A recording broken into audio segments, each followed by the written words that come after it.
Laban, baka. Sana man lang magawa mong tapisan ang mukha niya. Bago niya ako makontrol, gagawa na ako ng rhythm. Sa umpisa pa lang, itutodo ko na. Si Makunoche ang unang sumukot! Hindi ko alam kainat nandito, pero gagawin ko ang lahat. Kaliwa, ang bilis ng kamay niya. Hindi! Feint yun! Ibang punteriya niya! Gagawin niyang liver blow! Napansin niya, hindi ubra sa kanya ang ganong feint.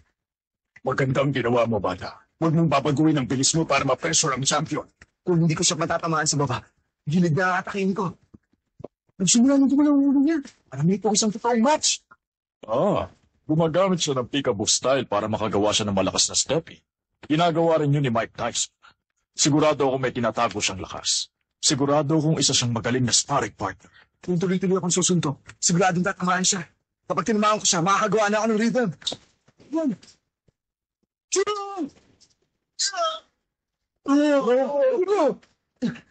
ano yun? May tumama sa akin sa pagitan ng 1 at 2. Hindi nagbago ang stance ng champion. Kaliwa, kanan, ano yung tumama sa akin? Basta kailangan ko siyang tamaan. Gagawa ko ng rhythm.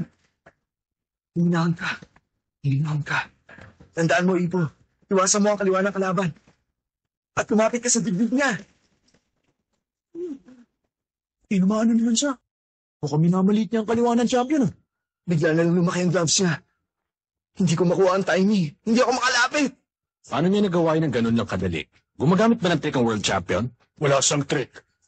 At wala rin siyang kahit anong sikreto. Wala po. Para sa ordinaryong